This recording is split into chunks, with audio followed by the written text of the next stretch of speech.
Hoje eu coloquei um título aqui sobre o edifício de Deus, a habitação de Deus. Então eu coloquei aqui Mateus 16 e Apocalipse 21. Queria que os irmãos abrissem a Bíblia, para a gente estar discorrendo esse versículo, para a gente estar entendendo melhor esse contexto. Amém? Mateus 16, versículo 16 a 18. Respondendo Simão Pedro, disse: Tu és o Cristo, o Filho do Deus vivo. Então Jesus lhe afirmou: Bem-aventurado é Simão Barjonas, porque não foi carne e sangue tu revelaram, mas meu Pai que estás nos céus. Também eu te digo que tu és Pedro, e sobre esta pedra edificarei a minha igreja, e as portas do inferno não prevalecerão contra ela. Agora, capítulo 21 de Apocalipse, 2 e 3. Vi também a cidade santa, a nova Jerusalém, que descia do céu, da parte de Deus, ataviada como noiva, adornada para o seu esposo. Então ouvi grande voz vinda do trono, dizendo: Eis o tabernáculo de Deus com os homens. Deus habitará com eles, e eles serão povos de Deus, e Deus mesmo habitará com eles. Amém? Bom, esse tema que eu tive o sentimento de trazer para os irmãos, ele tem um pouco a ver, está meio relacionado com a mensagem passada da obediência, que foi ministrada pelo irmão Carlos Diniz. Amém? Porque a gente vê que no decorrer da história da Bíblia, das Escrituras, nós vemos que Deus ele tem um projeto de edificação, que é a tua casa, a tua habitação. E Deus deseja, irmãos, que nós façamos parte desse projeto, né? E a desobediência, ela nos aparta disso, né? Deus tem um projeto e nós precisamos estar alinhados a essa linha, que a gente pode ver de uma maneira clara, desde os escritos de Gênesis, no decorrer da Bíblia, e até Apocalipse. Então eu li aqui uma passagem de Mateus, que fala sobre a igreja, né? Que é o edifício de Deus. Mas aqui nós vemos o meio. Então eu queria trazer para os irmãos uma passagem de Gênesis, né? Para a gente estar acompanhando essa linha de edificação desse projeto que Deus tem para conosco. As Escrituras nos mostram que Deus ele é o nosso grande arquiteto e que nós somos os materiais dessa construção, né? E que nós também, como materiais preciosos, precisamos estar edificados juntos para sermos esse edifício da expressão de Deus aqui nessa terra. Amém? Então, em Gênesis, tem um quadro que, por meio do Novo Testamento, dá para a gente ter uma noção mais ou menos da intenção do coração de Deus, registrado no livro de Gênesis. Então, eu queria que os irmãos abrissem em Gênesis, no capítulo 2, verso 8 a 12, que diz o seguinte: E plantou o Senhor Deus um jardim no Éden, na direção do Oriente, e pôs nele o homem que havia formado. Do solo fez o Senhor Deus brotar toda sorte de árvores agradáveis à vista e boa para alimento, e também a árvore da vida, no meio do jardim, e a árvore do conhecimento do bem e do mal. E saía um rio do Éden para regar o jardim, e dali dividia-se, repartindo-se em 4 braços. O primeiro chama Pison, e é o que rodeia a terra de Havilá, onde há ouro. E o ouro desta terra é bom. Também encontram lá o bidélio, a pedra de ônix. Amém? Então, irmãos, esse é um quadro que nos mostra a intenção de Deus ao criar esse homem. Né? Deus colocou o homem ali no jardim para que o cultivasse, para que o guardasse, mas com a intenção de que o homem se alimentasse dessa árvore, essa árvore da vida. Então, automaticamente, quando ele se alimentasse dessa árvore, a vida divina, que é representada por essa árvore, que é o próprio Cristo em nós, ela tinha o poder de nos transformar, que é representada aqui, que a gente vê que dali do jardim saía um rio que se dividia em 4 braços, prefigurando o Espírito Santo, né? Ele tem esse poder de nos alcançar e tem o poder de estar nos transformando de pó, que é a natureza humana, e em materiais preciosos, que é pedra para a edificação da casa de Deus. Amém? Então, de uma maneira clara, a gente vê isso no decorrer das Escrituras. Mas, infelizmente, irmãos, a gente vê que não foi bem assim o que aconteceu ali, né? O homem foi enganado pela serpente, que Deus havia criado. Deus não criou uma serpente, né? Mas ele criou Lúcifer, um anjo de luz, um cooperador da obra de Deus. Só que ele, por causa do seu orgulho, elevou seu coração e se destraviou desse projeto. Então, irmãos, ele tocou no homem, tocou nesse projeto, então houve uma interrupção. Mas não que Deus desistiu do seu propósito. Deus ainda tem no coração de alcançar esse homem, recuperá-lo, transformá-lo para a edificação da sua casa. Então, no capítulo mesmo de Gênesis, ali, um pouquinho mais para frente, nós vemos no capítulo 3 a queda do homem.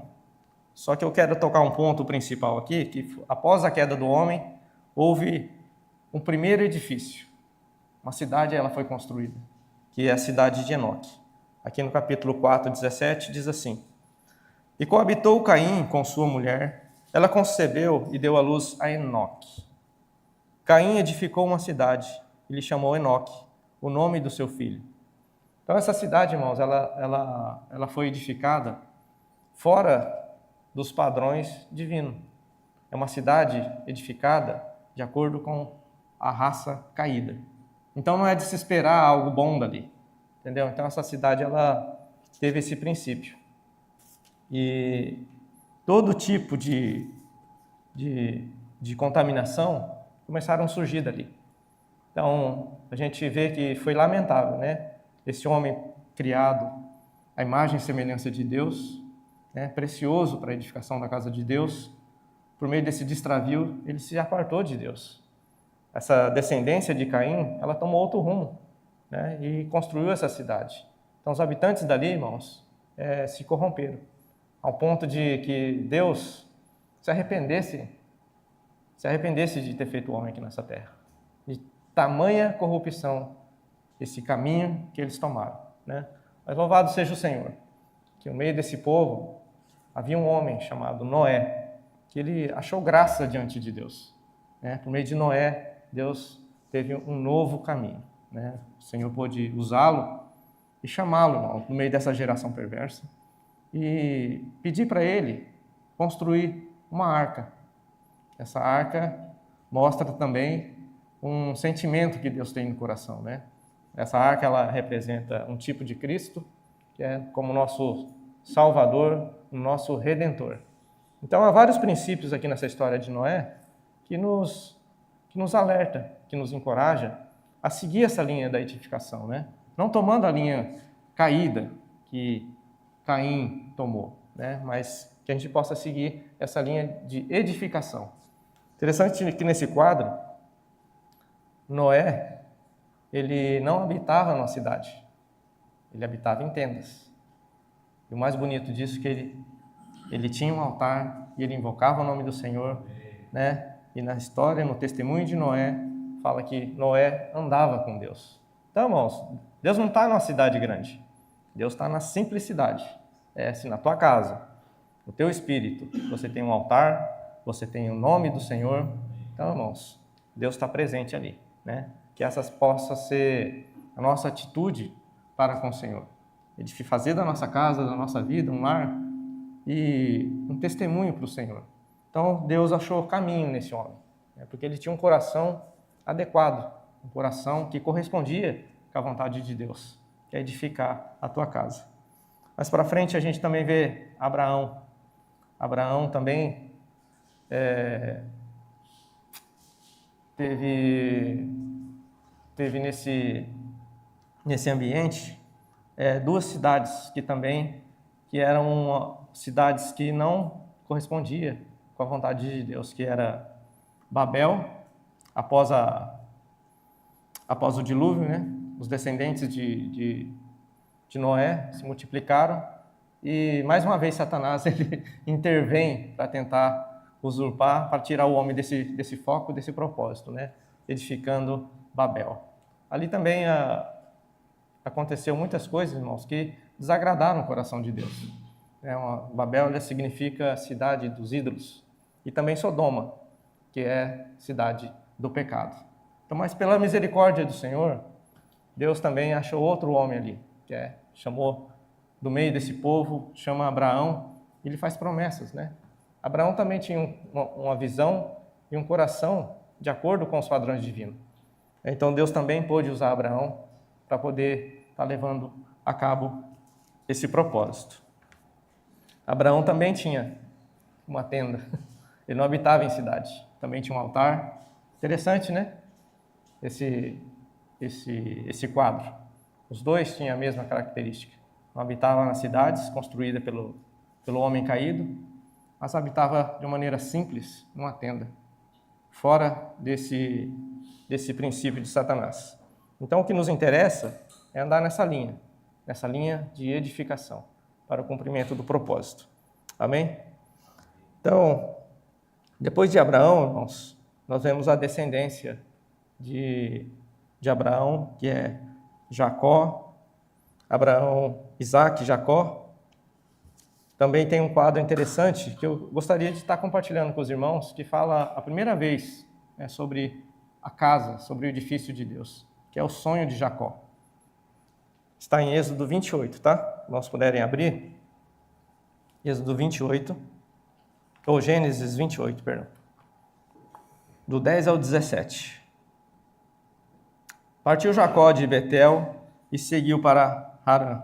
Tendo chegado a certo lugar ali, passou a noite, pois já era sol posto. Tomou uma das pedras do lugar e fê-la seu travesseiro, e deitou ali mesmo para dormir. E sonhou: eis posta na terra uma escada cujo topo atingia o céu, e os anjos de Deus subiam e desciam por ela. Perto dele estava o Senhor, e lhe disse: eu sou o Senhor Deus de Abraão, teu pai, e de Isaque. A terra em que agora está deitado, te darei a ti e a tua descendência. E a tua descendência será como o pó da terra. Estender-se-á para o oriente, para o ocidente e para o oriente, para o norte e para o sul.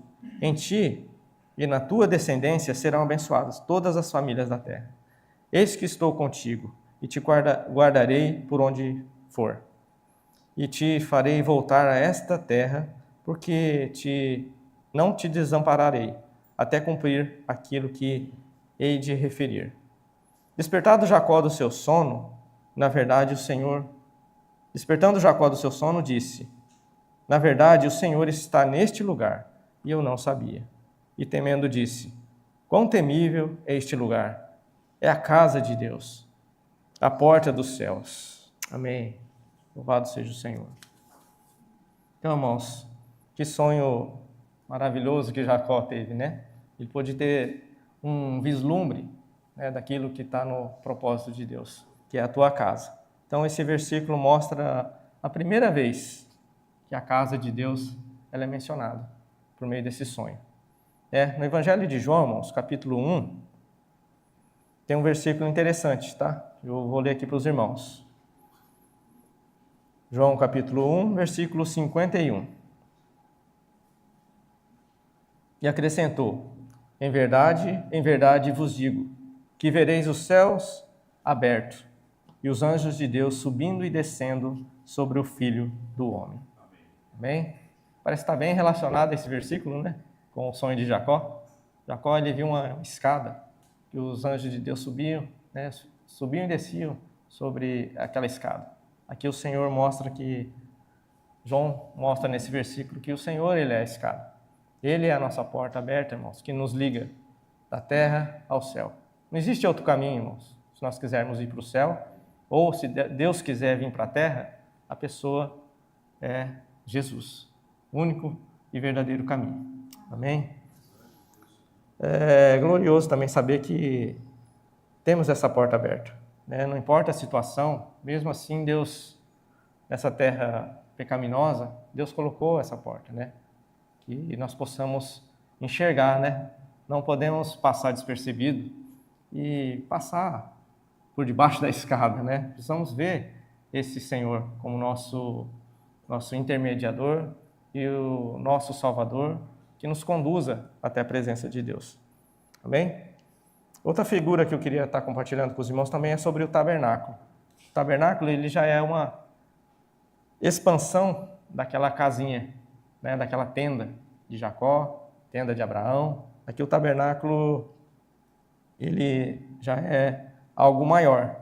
Após a libertação dos filhos de Israel, eles andaram ali no deserto, né? Ali Deus pediu para Moisés, né, que construísse um tabernáculo debaixo dessas instruções, e Deus pediu para ele que falasse aos filhos de Israel.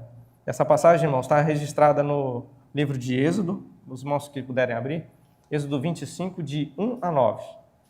Disse o Senhor a Moisés: fala aos filhos de Israel que me tragam oferta de todo homem cujo coração o mover para isso. Dele recebereis a minha oferta. Esta é a oferta que dele recebereis: ouro, prata e bronze, e o estofo azul, a púrpura, o carmesim, o linho fino, e pelos de cabra, e peles de carneiro, tintas vermelho, e peles finas, e madeira de acácia, azeite para a luz, especiarias para o óleo da unção e para o incenso aromático, pedras de ônix, pedras e engates para a éstola sacerdotal e o peitoral. E me farão um santuário para que eu possa habitar no meio deles. Então essa é uma figura que Deus traz para a gente, que Deus tinha esse sentimento, esse desejo de estar com o seu povo. Então ele passa essa instrução para o povo de Israel, para que pudesse habitar ali no meio deles. Percebe-se que aqui havia o ouro, prata, pedra, né? O mesmo princípio que a gente viu em Gênesis. Então, irmãos, Deus não habita e não vai habitar em qualquer lugar. Ele não vai habitar numa cidade caída, mas ele vai habitar num lugar onde existe um padrão, né? De acordo com os requisitos dele, que é ouro, representando a sua natureza divina, essas pedras preciosas, que mais para frente a gente vai ver que representa cada um de nós, aqueles que receberam a vida divina e que foram transformados pelo poder do Espírito Santo para fazer essa habitação de Deus. Amém? E a gente vê que o tabernáculo, irmão, ele foi o centro do povo de Israel durante a caminhada no deserto, né? Até eles entrarem na terra de Canaã, né? Ali eles conquistaram toda a terra de Canaã, deram esse testemunho que Deus era com eles, expulsou todos os seus inimigos para que mais para frente pudesse haver a construção do templo. O templo ainda é algo maior. Percebe-se que existe uma linha da edificação de Deus? Há uma linha crescente da casa, do tabernáculo, agora o templo de Deus, né? Deus por meio de Davi, como a gente cantou hoje, que hino maravilhoso, né? Deus, Davi jurou, né, que não ia descansar, irmão, de maneira nenhuma, né, para poder cooperar com a edificação dessa casa. Então ele colheu todos os materiais, pediu ajuda para todos, para que pudesse edificar essa casa para a habitação de Deus. Que o Senhor possa estar nos dando esse coração também, né, de Davi, que tem esse desejo de estar edificando essa casa de Deus, para que o Senhor possa voltar logo, né, e edificar a cada um de nós. Amém?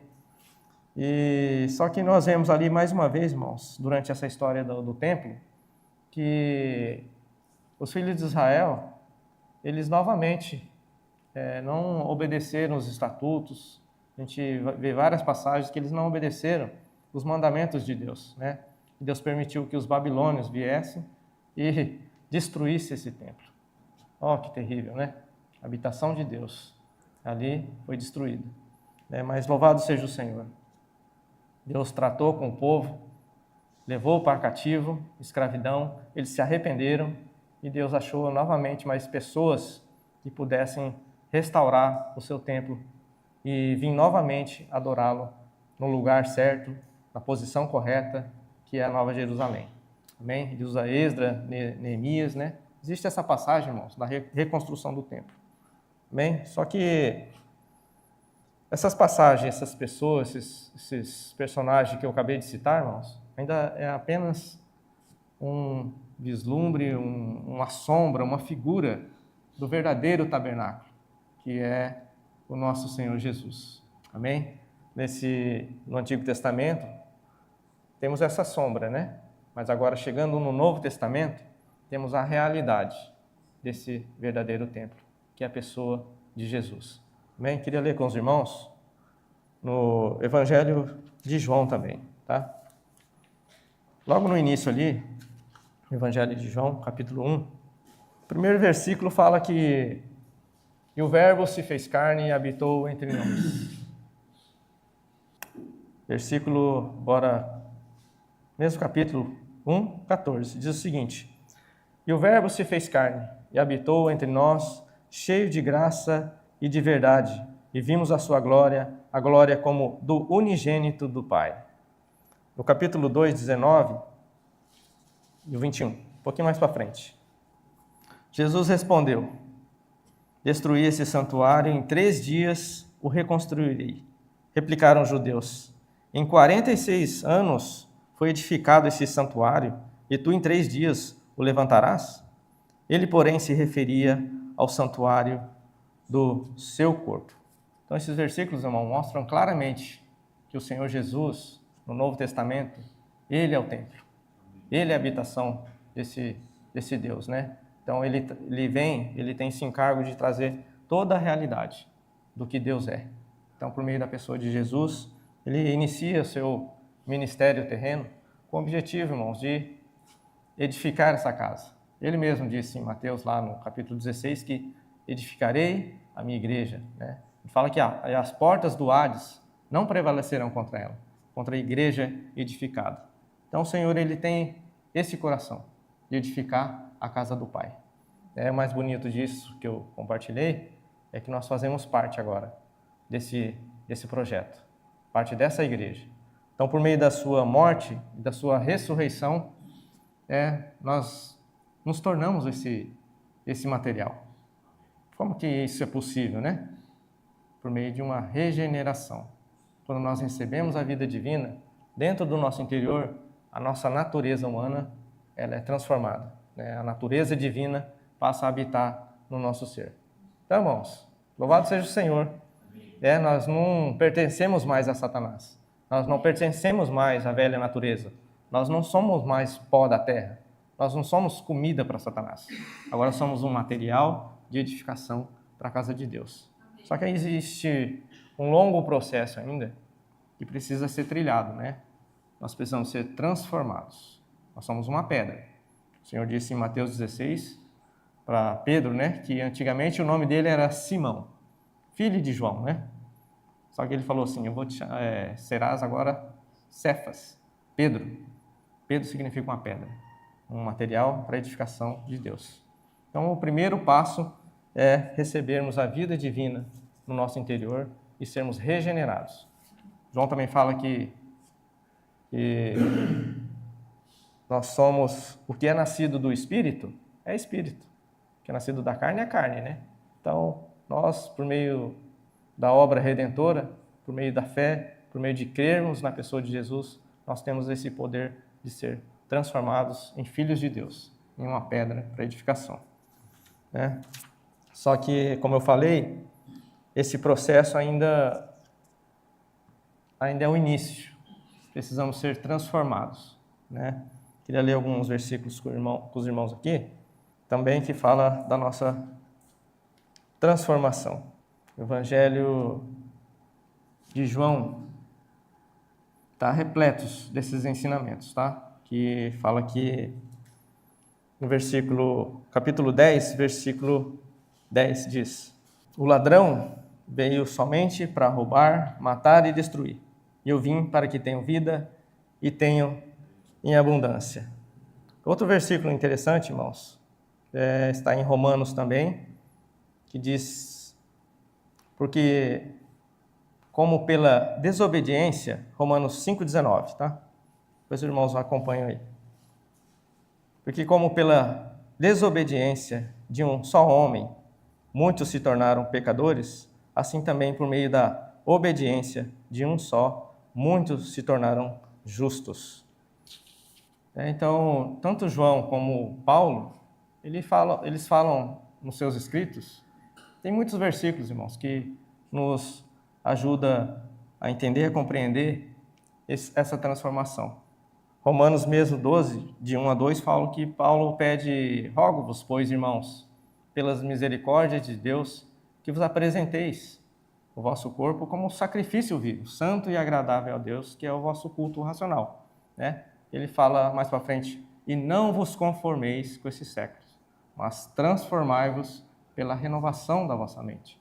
Então, a nossa mente, ela é um canal, é um lugar onde nós podemos ser transformados, de natureza caída para uma natureza santa, de acordo com os padrões divinos.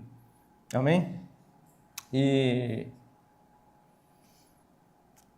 também, deixa eu ver, versículo... Bom, eu perdi o versículo aqui, irmão, mas tem muitas passagens que falam que nós precisamos aprender a viver por meio do Espírito também. Se eu não me engano, é Romanos também, né? De capítulo 6 ou capítulo 8, fala que se Deus é Espírito, andamos também no Espírito. Então, esse caminho de ser transformados, irmão, nós precisamos aprender a receber Cristo como nossa vida, para que nós possamos ser transformados, bem? E após esse processo de transformação, nós precisamos estar edificados juntos. Nós não podemos crescer de uma maneira individual, ser um super cristão, mas o Senhor, após a sua morte e ressurreição, ele se tornou o cabeça do corpo, a cabeça da igreja. Então agora nós estamos vinculados dentro de um organismo, dentro de um corpo. Então Paulo também tem esse encargo de nos mostrar no capítulo 4 de Efésios, irmão. Queria ler com os irmãos esse capítulo. É um capítulo precioso que fala de Cristo como cabeça e a igreja como teu corpo. Efésios 4. Para que não mais sejamos como meninos agitados para um lado e para o outro, ao redor, por todo o vento de doutrina, pela artimanha dos homens, pelas astúcias que induzem ao erro. Mas, seguindo a verdade em amor, cresçamos em tudo naquele que é a cabeça, Cristo, de quem todo o corpo, bem ajustado e consolidado pelo auxílio de toda junta, segundo a justa cooperação de cada parte, efetua o seu próprio aumento para a edificação de si mesmo. Então, essa passagem fala de um corpo, fala de um cabeça, que nós fazemos agora, por meio dessa obra que o Senhor fez, nós nos tornamos o seu corpo místico, a tua igreja, a tua habitação.